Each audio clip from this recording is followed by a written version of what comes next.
Mulut pedas mantan ibu mertuaku, permalukan aku di pernikahanku dengan suami baruku, dan hina aku wanita mandul. Aku tak pernah menyangka hidup yang kujalani selama 5 tahun ini akan berakhir seperti ini. 5 tahun yang lalu, aku, Lina, begitu bahagia saat menikah dengan Heru. Dia adalah pria baik hati, bertanggung jawab, dan mencintaiku dengan sepenuh hati.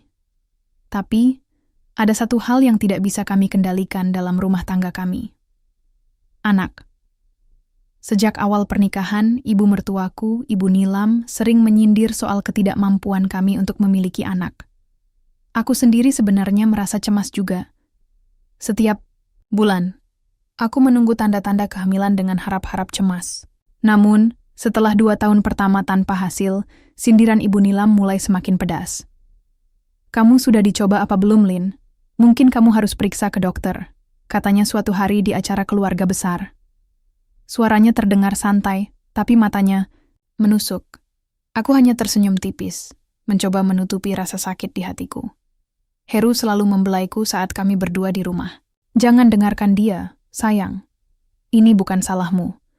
Jika memang Tuhan belum memberi kita anak, pasti ada alasannya." Ucapannya menenangkan, tapi lambat laun, aku melihat perubahan dalam dirinya. Heru mulai lebih banyak diam kala Ibu Nilam datang berkunjung. Dia tampak enggan membelaiku lagi jika ibunya mengatakan sesuatu yang buruk tentangku. Setahun kemudian, tekanan itu semakin menjadi-jadi. Ibu Nilam mulai membawa topik ini kemana-mana, bahkan sampai pada acara-acara keluarga besar. "Mbak Lina itu mandul ya, Nak?" tanya seorang bibi kepada Heru saat kami sedang makan malam bersama kerabat. Aku langsung menunduk, sementara Heru hanya tersenyum kecut tanpa menjawab. Aku merasa darahku mendidih. Kenapa semua orang seolah-olah merasa punya hak untuk mengomentari rahimku? Tapi puncaknya terjadi 6 bulan lalu, saat ulang tahun adik iparku. Ibu Nilam, seperti biasa, memimpin percakapan di meja makan.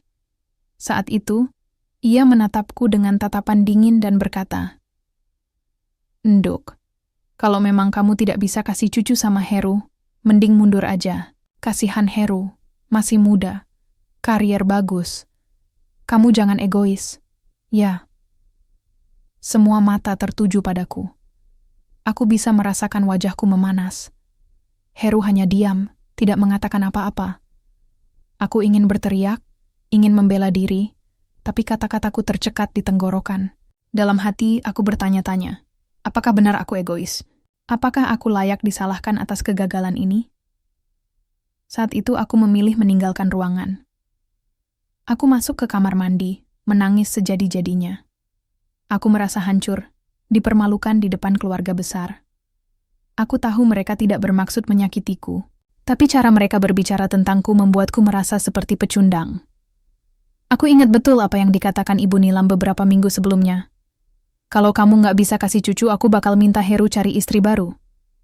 Dan benar saja, beberapa minggu setelah acara itu, Heru akhirnya bicara. Kami duduk di ruang tamu, saling berhadapan. Wajahnya terlihat tegang. "Lin, aku udah mikir panjang. Mungkin kita harus pisah." Suaranya terdengar ragu, tapi matanya menunjukkan tekad yang kuat. Hatiku seketika terasa kosong. Aku tahu ini akan datang, tapi mendengarnya langsung. Dari Heru tetap saja menyakitkan. "Kenapa, Heru? Kenapa kita harus pisah hanya karena aku tidak bisa memberimu anak?" Tanyaku, suaraku bergetar menahan emosi. "Aku nggak tahan lihat kamu menderita gara-gara aku. Ibu juga. Ibu terus-terusan nanya soal ini. Aku capek, Lin. Aku nggak mau kamu terus-terusan direndahkan kayak gini." Heru terdiam sejenak, lalu melanjutkan, "Mungkin ini yang terbaik buat kita berdua." Aku tak bisa berkata apa-apa. Hatiku hancur berkeping-keping. Selama 5 tahun, aku telah mencintai Heru dengan sepenuh hati. Tapi ternyata cinta saja tidak cukup untuk menahan rumah tangga ini. Beberapa hari kemudian, kami resmi bercerai. Prosesnya cepat, tanpa ribut-ribut. Heru bahkan mengurus segalanya agar aku tidak perlu repot. Tapi, meski begitu, aku tetap merasa seperti pecundang.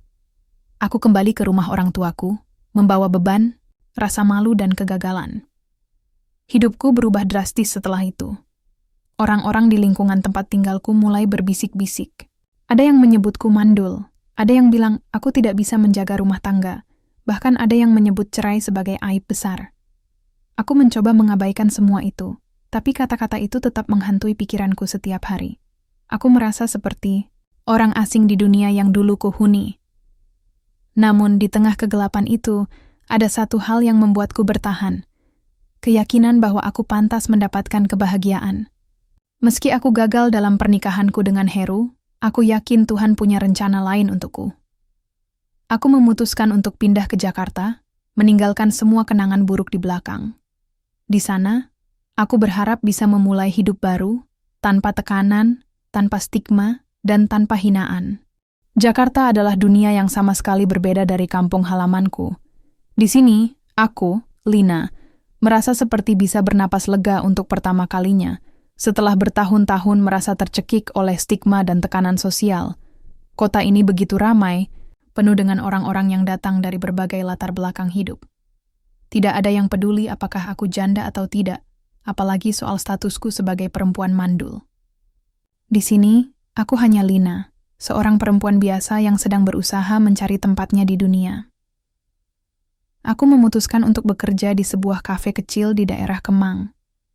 Pemilik kafe, Bu Santi, adalah seorang ibu parubaya yang sangat baik hati.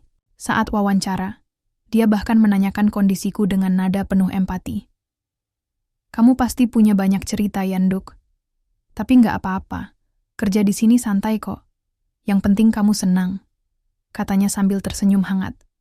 Aku merasa mendapatkan sedikit penghiburan dari kata-katanya. Hari-hariku di Jakarta mulai terisi dengan rutinitas baru. Setiap pagi aku bangun lebih awal, menyiapkan diri untuk bekerja, dan kadang-kadang menyempatkan diri jalan-jalan sore di taman dekat kos. Suatu hari, saat aku sedang duduk di bangku taman, seorang pria mendekatiku. Dia tampak rapi dengan kemeja putih dan celana panjang hitam, membawa tas laptop yang terlihat mahal. Wajahnya teduh dengan senyum yang membuat suasana hatiku langsung membaik. "Maaf, boleh saya duduk di sini?" tanyanya sopan. Aku mengangguk dan dia duduk di sampingku. Awalnya percakapan kami hanya seputar cuaca dan lingkungan sekitar. Namun, entah bagaimana, kami akhirnya berbicara tentang banyak hal. Dia bercerita bahwa namanya Angga, seorang arsitek yang sering bekerja lembur hingga larut malam. Ia mengaku senang bisa meluangkan waktu untuk sekadar duduk di taman dan menikmati udara segar. Pertemuan itu berlangsung singkat, tapi meninggalkan kesan mendalam dalam hatiku. Aku merasa nyaman berbicara dengannya, sesuatu yang sudah lama tidak kurasakan. Beberapa hari kemudian, kami bertemu lagi di taman yang sama. Kali ini, Angga membawa secangkir kopi untukku. "Aku ingat kamu bilang suka kopi susu, jadi aku bawain ini," katanya sambil tersenyum.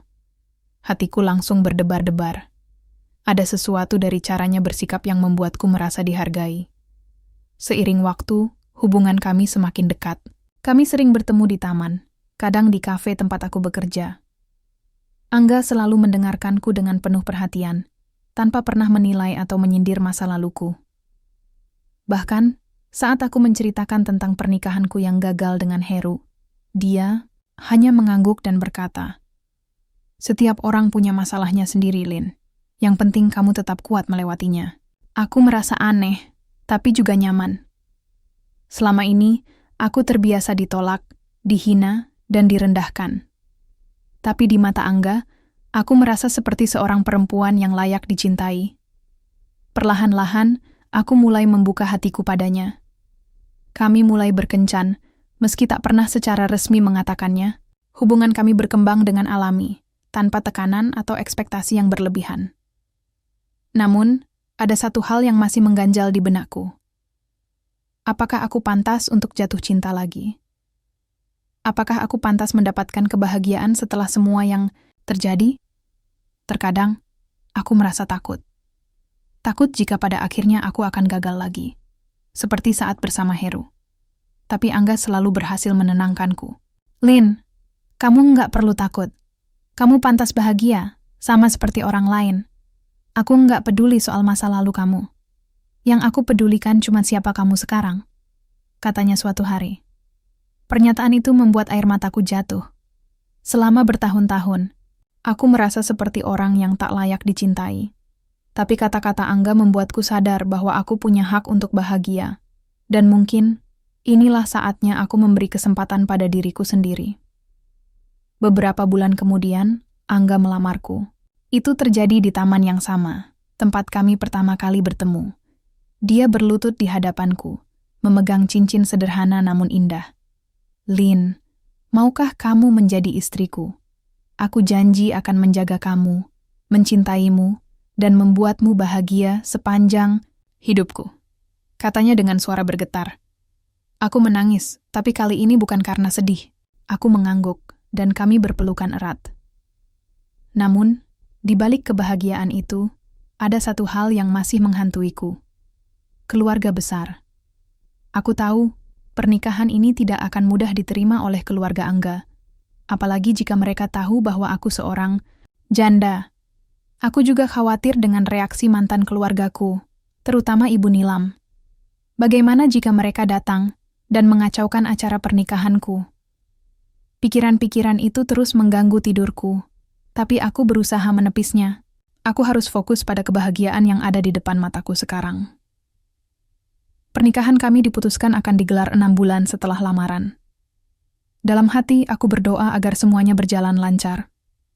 Aku ingin momen ini menjadi awal baru yang benar-benar damai, tanpa bayang-bayang masa lalu yang menyakitkan.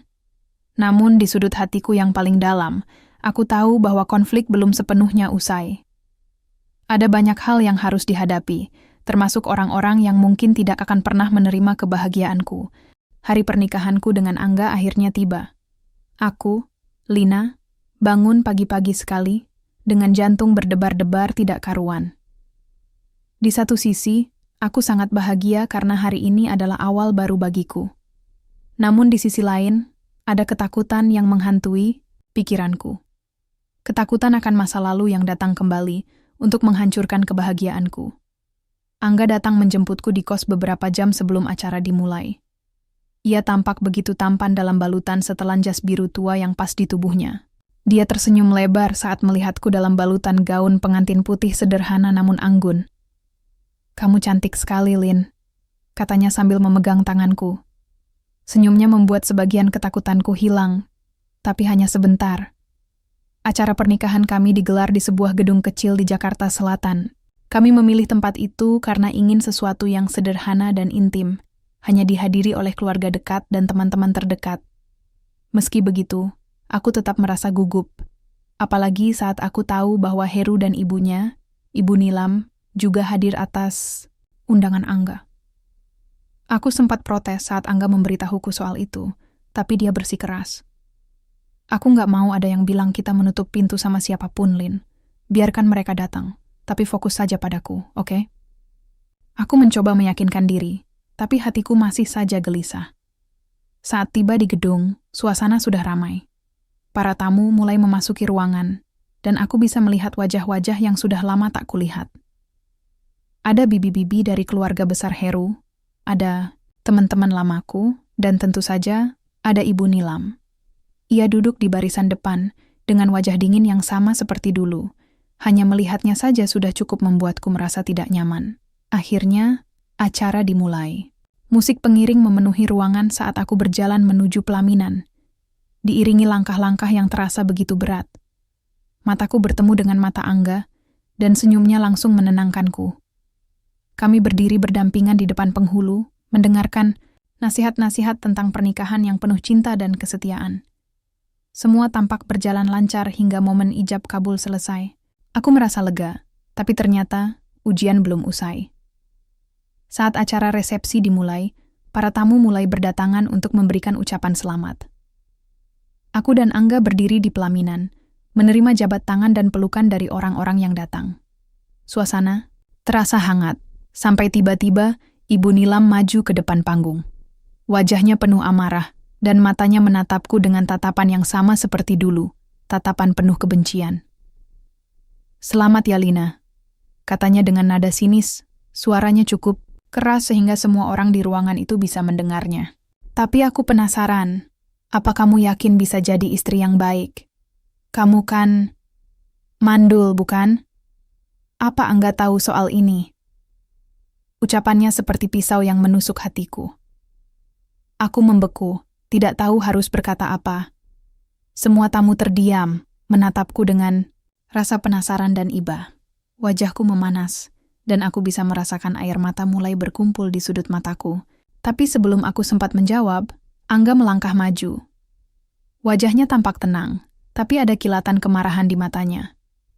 "Bu," katanya dengan suara tegas namun sopan. "Saya harap Anda menghormati acara ini. Soal status Lina, itu urusan saya dan dia. Saya mencintainya apa adanya, dan saya yakin dia adalah istri yang terbaik untuk saya." Ibu Nilam terlihat terkejut dengan respons Angga, tapi ia tidak mundur. "Cinta aja nggak cukup, Nak. Anak itu penting. Keluarga butuh keturunan," balasnya dengan nada tinggi. "Kalau soal anak, Bu, itu urusan Tuhan. Dan saya percaya, jika memang Tuhan berkehendak, Dia akan memberikan kami karunia-Nya," jawab Angga dengan tenang. Suasana menjadi tegang. Beberapa tamu mulai berbisik-bisik, sementara aku hanya bisa menunduk, berusaha menahan air mataku. Akhirnya, Angga mengambil alih situasi. "Terima kasih sudah datang, Bu. Sekarang, mari kita lanjutkan acara ini dengan damai," katanya sambil mengisyaratkan agar MC melanjutkan acara. Meski acara berlanjut, suasana sudah tidak sama lagi.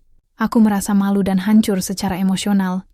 Setelah acara selesai, aku langsung masuk ke kamar hotel tempat kami menginap untuk malam pertama. Aku menangis sejadi-jadinya di pelukan Angga. "Kenapa harus begini, Ga? Kenapa dia nggak bisa menerima aku?" Tanyaku dengan suara bergetar. Angga memelukku erat, mencoba menenangkanku. "Lin, jangan pedulikan omongan orang. Yang penting, kita saling mencintai. Aku nggak peduli apa kata mereka soal masa lalumu. Kamu adalah istriku sekarang, dan aku akan selalu membela kamu."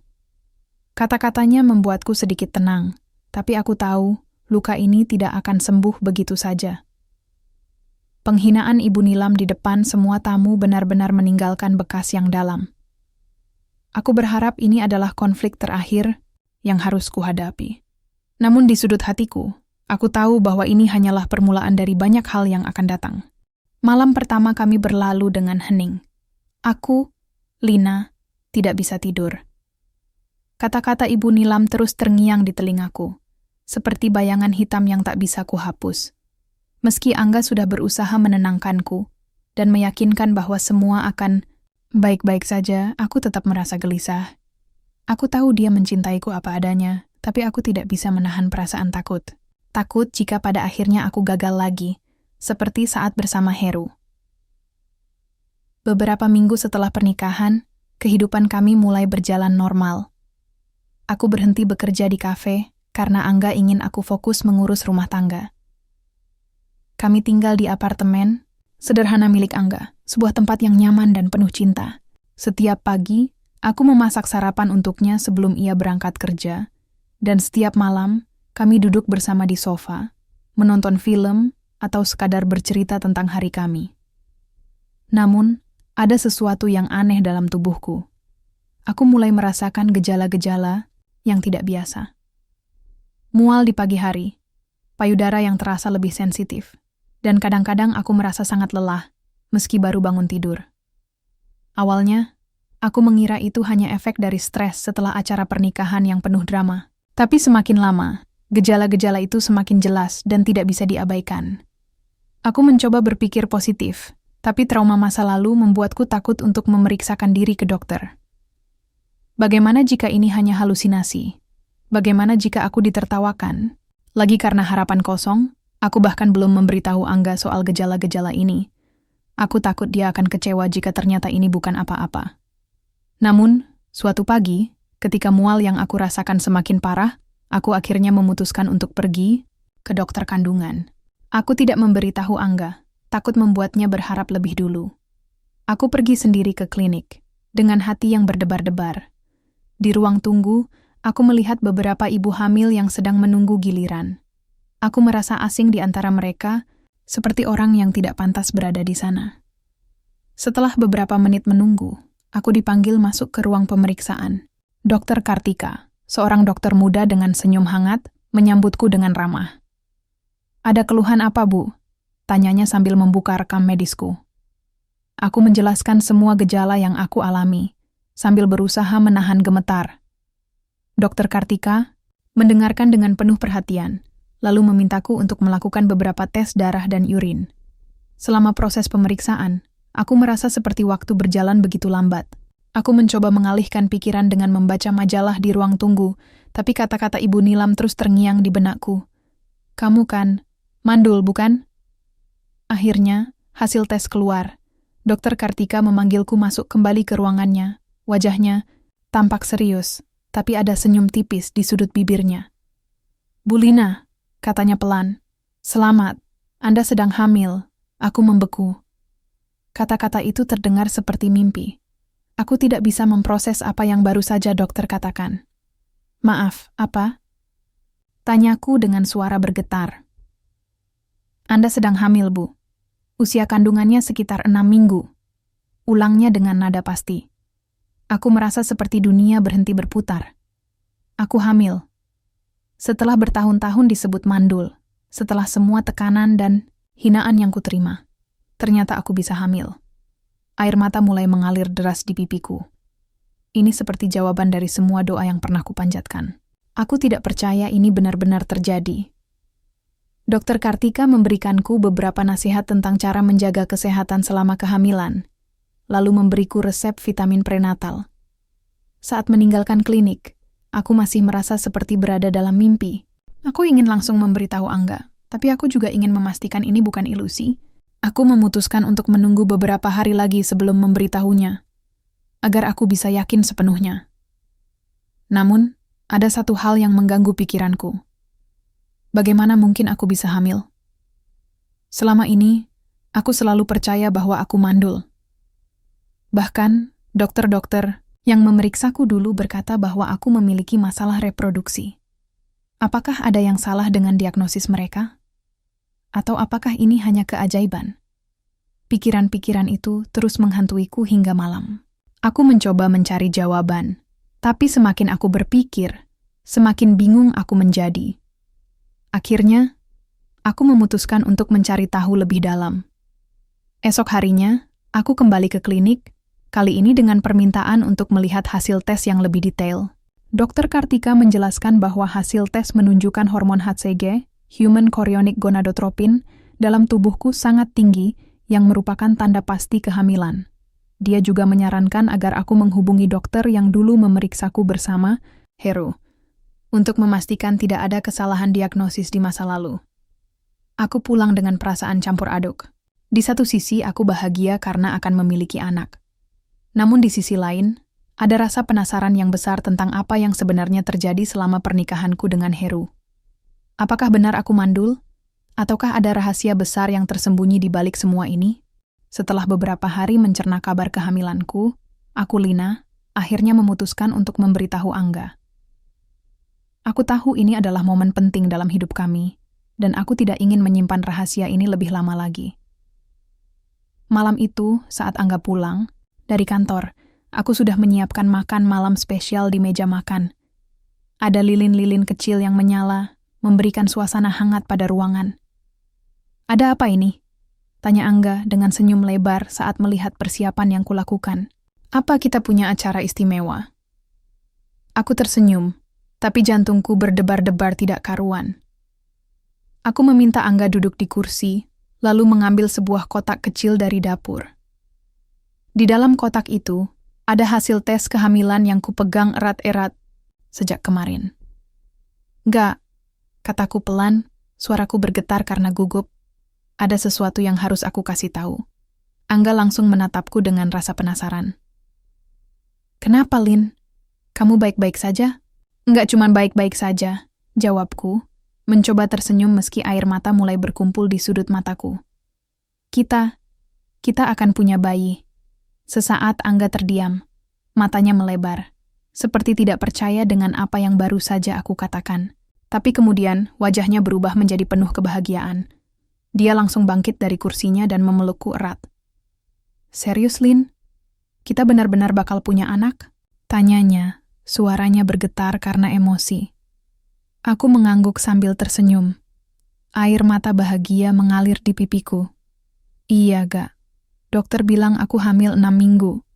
Angga memelukku lebih erat, lalu mencium keningku berkali-kali. "Ini luar biasa. Lin, kamu nggak tahu betapa senangnya aku. Terima kasih sudah membawa kebahagiaan ini ke hidup kita." Malam itu, kami habiskan dengan penuh kebahagiaan. Angga begitu antusias, bahkan mulai membicarakan nama-nama bayi dan dekorasi kamar anak. Aku merasa seperti beban besar telah terangkat dari pundakku. Untuk pertama kalinya, aku merasa benar-benar layak dicintai dan dihargai. Aku tidak pernah membayangkan bahwa kebahagiaan seperti ini bisa datang setelah semua yang kualami. Namun, kebahagiaan kami tidak bertahan lama. Beberapa hari kemudian, kabar kehamilanku entah bagaimana sampai ke telinga Ibu Nilam. Seperti biasa, informasi itu tersebar cepat melalui gosip keluarga besar. Suatu sore, saat aku sedang bersantai di apartemen, bel pintu berbunyi. Aku membuka pintu dan mendapati Ibu Nilam berdiri di depanku dengan wajah penuh amarah. "Jadi, kamu hamil, ya?" Katanya dingin, suaranya menusuk seperti biasa. Cepat juga ternyata. Aku langsung merasa tegang. Aku tahu kedatangannya pasti membawa masalah. "Iya, Bu. Saya hamil," jawabku singkat, mencoba tetap tenang. Ibu Nilam tertawa sinis. "Jangan-jangan ini bukan anak Angga ya? Kamu kan sudah 5 tahun sama Heru, bahkan nggak bisa kasih dia keturunan. Sekarang tiba-tiba hamil sama orang lain. Jangan-jangan kamu melakukan hal-hal yang enggak benar." Kata-katanya membuat darahku mendidih. Aku tidak menyangka dia akan berani mengatakan hal sejahat itu padaku. "Bu, saya nggak tahu apa maksud ibu datang ke sini. Tapi saya hamil dari suami saya sekarang, Angga. Ini bukan urusan ibu." Balasku dengan nada tegas, meski hatiku masih terluka. "Oh, ya? Lalu kenapa dulu sama Heru kamu nggak bisa hamil, hah? Apa kamu nggak malu sama Heru? Kamu udah gagal jadi istri dia. Sekarang kamu mau jadi ibu? Nggak pantas," bentaknya keras. Aku merasa tubuhku gemetar karena marah. Kata-kata Ibu Nilam seperti pisau yang menusuk hatiku lagi dan lagi. Tapi aku tahu, aku tidak bisa membiarkannya menghancurkanku kali ini. "Bu, ini hidup saya. Saya nggak peduli apa yang ibu pikirkan tentang saya. Yang jelas, saya bahagia dengan suami saya sekarang, dan saya akan menjaga anak saya dengan baik. Kalau ibu nggak suka, silakan pergi." Ibu Nilam tampak terkejut dengan reaksiku. Selama ini, aku selalu diam dan menerima semua hinaannya. Tapi kali ini, aku tidak akan membiarkan dia merendahkanku lagi. Setelah beberapa detik terdiam, dia akhirnya pergi dengan langkah kasar, meninggalkan aku sendiri di ambang pintu. Setelah kepergiannya, aku merasa lega, tapi juga marah. Bagaimana bisa dia masih berpikir aku mandul, padahal aku sudah membuktikan sebaliknya? Kenapa dia begitu yakin bahwa aku tidak pantas bahagia? Semua pertanyaan itu membuatku semakin penasaran tentang masa laluku bersama Heru. Aku tahu, aku harus mencari tahu apa yang sebenarnya terjadi. Esok harinya, aku memutuskan untuk menghubungi dokter yang dulu memeriksaku bersama Heru. Saat telepon tersambung, aku menjelaskan situasiku dan meminta agar hasil pemeriksaan kami dulu ditinjau ulang. Dokter tersebut, seorang pria paruh baya bernama Dr. Arif, setuju untuk bertemu denganku di kliniknya. Setelah beberapa jam menunggu, Dr. Arif akhirnya memanggilku masuk ke ruangannya. Wajahnya tampak serius saat ia membuka rekam medisku. "Bu, Lina," katanya pelan. "Setelah saya tinjau ulang hasil pemeriksaan Anda dan mantan suami Anda dulu, ternyata masalah ketidaksuburan tidak berasal dari Anda. Masalahnya ada pada pasangan Anda saat itu." Aku terdiam. Kata-katanya seperti bom yang meledak di kepalaku. "Maksud Dokter Heru, dia yang bermasalah?" tanyaku. Suaraku bergetar. Dokter Arif mengangguk. "Ya, Bu.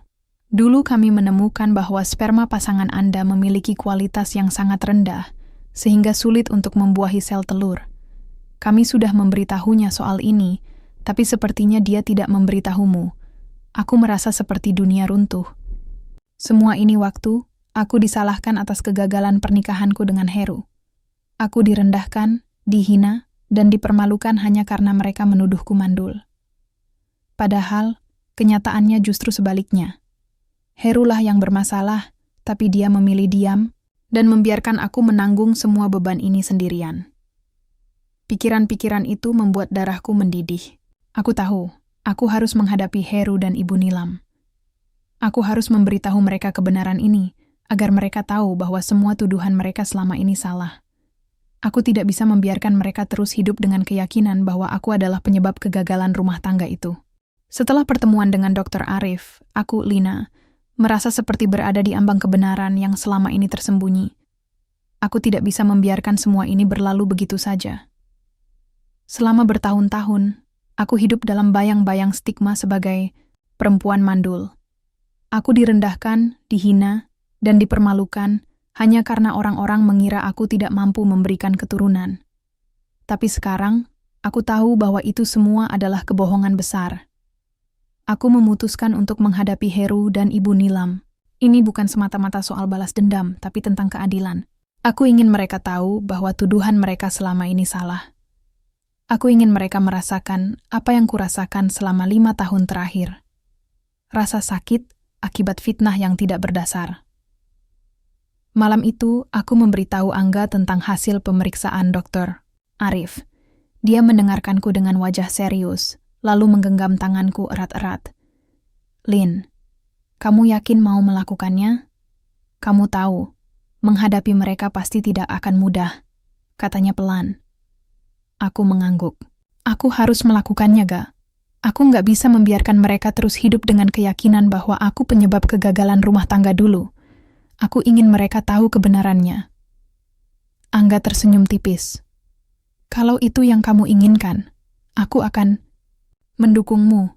Tapi ingat, jangan biarkan mereka menyakiti hatimu lagi. Kamu sudah cukup menderita. Esok harinya, aku menghubungi Heru.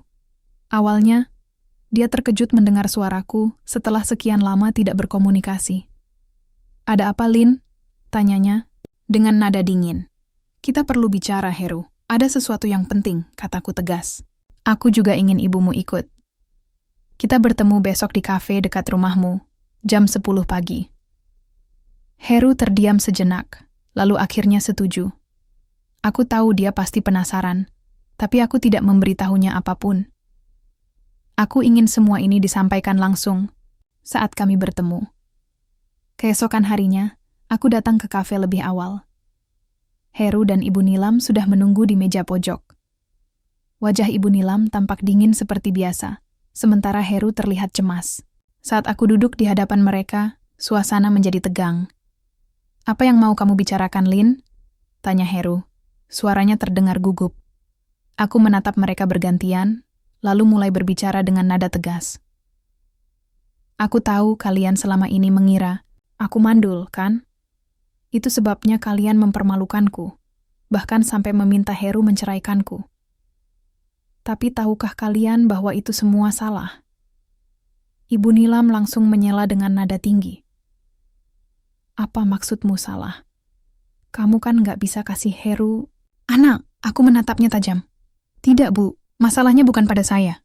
Masalahnya ada pada Heru. Heru langsung terdiam, wajahnya pucat. Ibu Nilam tampak bingung. Apa maksudmu? Tanyanya dengan suara bergetar. Saya sudah memeriksakan diri lagi ke dokter. Hasilnya menunjukkan bahwa masalah ketidaksuburan selama pernikahan kami dulu bukan berasal dari saya, tapi dari Heru. Sperma Heru memiliki kualitas rendah, sehingga sulit untuk membuahi sel telur. Dokter sudah memberitahunya soal ini dulu, tapi dia tidak pernah memberitahuku. Suasana menjadi hening total. Mata Ibu Nilam membelalak, sementara Heru menundukkan kepala, tidak berani menatapku. Aku bisa melihat rasa bersalah di wajahnya. Kenapa? Kamu diam saja, Heru. Bentak Ibu Nilam, suaranya penuh kemarahan. kenapa kamu tidak memberitahuku soal ini? Heru akhirnya angkat bicara, suaranya terdengar lemah. Aku malu, Bu. Aku nggak tahu harus bilang apa. Aku pikir lebih baik diam saja daripada membuat masalah. Aku menatap Heru dengan tatapan penuh amarah. Jadi, kamu memilih diam dan membiarkan aku disalahkan selama bertahun-tahun? Kamu membiarkan ibumu menghinaku, mempermalukanku di depan keluarga besar, hanya karena kamu malu? Heru tidak menjawab. Dia hanya menunduk, seperti anak kecil yang ketahuan berbuat salah. Ibu Nilam tampak marah besar. Heru, bagaimana bisa kamu diam saja? Kamu tahu betapa menderitanya aku, karena... Ini, aku malu setiap kali ditanya soal cucu. Bentaknya keras. Aku menghela napas panjang. Bu, saya nggak peduli apa yang ibu rasakan. Yang jelas, saya nggak pantas disalahkan atas semua ini. Saya sudah cukup menderita karena tuduhan-tuduhan kalian. Sekarang, saya ingin kalian tahu kebenarannya. Dan tolong, jangan ganggu hidup saya lagi. Saya sudah bahagia dengan suami saya sekarang. Setelah mengatakan itu, aku bangkit dari kursi dan meninggalkan mereka. Aku bisa merasakan tubuhku gemetar karena emosi. Tapi aku merasa lega. Aku sudah mengatakan semua yang ingin kukatakan. Aku tidak peduli lagi dengan apa yang mereka pikirkan tentangku. Aku hanya ingin melanjutkan hidupku dengan damai. Di perjalanan pulang, aku memikirkan semua yang baru saja terjadi. Aku tahu, ini bukan akhir dari konflik. Ibu Nilam pasti tidak akan menerima kebenaran ini begitu saja. Tapi aku sudah melakukan apa yang harus kulakukan. Aku sudah membuktikan bahwa aku tidak bersalah. Sekarang, aku hanya ingin fokus pada kebahagiaanku bersama Angga dan calon bayi kami. Beberapa minggu setelah pertemuan itu, aku, Lina, merasa seperti telah melewati salah satu ujian terberat dalam hidupku. Aku sudah mengatakan semua yang ingin kukatakan kepada Heru dan Ibu Nilam. Kebohongan mereka selama ini akhirnya terungkap, dan meski aku tahu mereka tidak akan langsung menerima kebenaran itu, setidaknya aku merasa lega karena sudah berbicara jujur.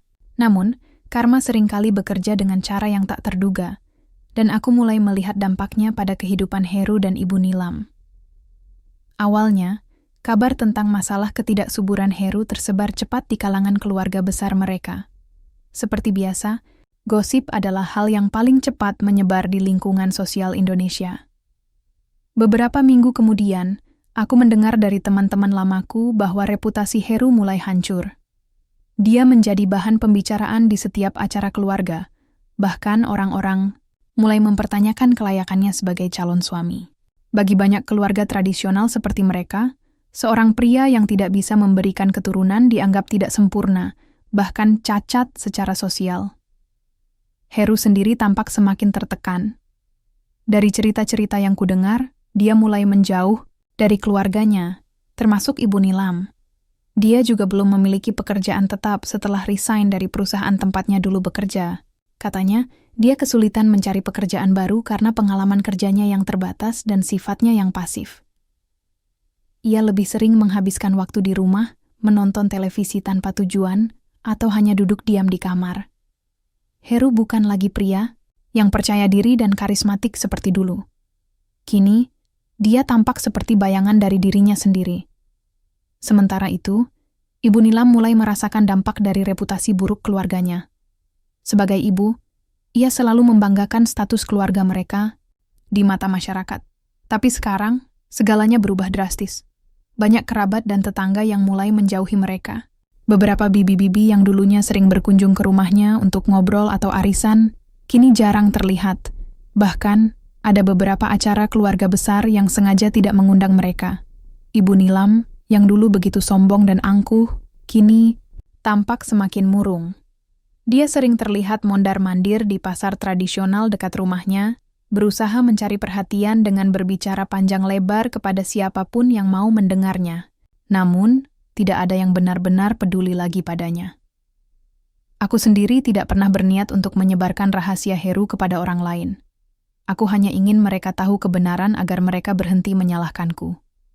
Tapi, seperti kata pepatah, kebenaran akan selalu terungkap. Entah bagaimana, Fakta tentang Heru sampai ke telinga orang-orang yang tidak pernah kuhubungi. Mungkin Heru sendiri yang tanpa sadar membocorkan informasi itu saat ia marah atau frustrasi. Atau mungkin Ibu Nilam, yang selalu berbicara terlalu banyak, tanpa menyadari bahwa kata-katanya akan menjadi senjata yang menusuk balik dirinya sendiri. Meski begitu, aku tidak merasa puas melihat mereka menderita. Aku tahu, apa yang mereka alami sekarang adalah hasil dari tindakan mereka sendiri. Mereka yang dulu begitu keras menyalahkan dan menghinaku, kini harus merasakan konsekuensi dari omongan mereka. Tapi aku tidak ingin membalas dendam. Aku hanya ingin melanjutkan hidupku dengan damai, bersama Angga dan calon bayiku. Namun, ada satu momen yang membuatku merasa sedikit iba. Suatu sore, saat aku sedang berbelanja di supermarket, aku bertemu Ibu Nilam secara tidak sengaja. Dia tampak lebih tua dan lesu dibandingkan terakhir kali aku melihatnya. Rambutnya yang dulu selalu tertata rapi kini terlihat kusut, dan wajahnya penuh kerutan. Dia sedang berdiri di depan rak beras, memandangi harga-harga yang tertera dengan ekspresi cemas. "Apa kabar, Bu?" Sapaku pelan, meski dalam hati aku masih merasa ragu untuk berbicara dengannya. Ibu Nilam menoleh, dan matanya melebar saat melihatku. Dia tampak bingung, lalu dengan nada datar berkata, "Oh, kamu." Aku tersenyum tipis. "Saya cuma mau bilang, saya harap Ibu baik-baik saja. Saya nggak benci Ibu kok. Hanya saja, saya nggak bisa membiarkan Ibu terus menyalahkan saya atas sesuatu yang bukan kesalahan saya." Ibu Nilam terdiam sejenak, lalu menghela napas panjang. Kamu benar, Lin. Aku salah. Aku terlalu keras sama kamu dulu. Aku minta maaf. Aku terkejut mendengar permintaan maafnya. Selama ini, aku tidak pernah berharap dia akan mengakuinya. Tapi melihat kondisinya sekarang, aku tahu dia benar-benar menyesali tindakannya. "Terima kasih, Bu," kataku pelan. "Semoga Ibu bisa menemukan kedamaian." Setelah itu, kami berpisah tanpa bicara lebih banyak. Aku merasa lega, tapi juga sedikit prihatin. Meski aku tidak lagi membenci mereka, aku tahu aku tidak bisa kembali ke masa lalu. Aku sudah memilih jalan hidupku sendiri, dan aku bahagia dengan pilihan itu. Beberapa bulan kemudian, kehidupanku, Lina, berubah sepenuhnya. Aku merasa seperti telah menemukan kedamaian yang selama ini aku cari. Setelah konfrontasi dengan Heru dan Ibu Nilam, serta mengungkapkan kebenaran tentang masa laluku, aku akhirnya bisa melangkah maju tanpa beban rasa bersalah atau ketakutan.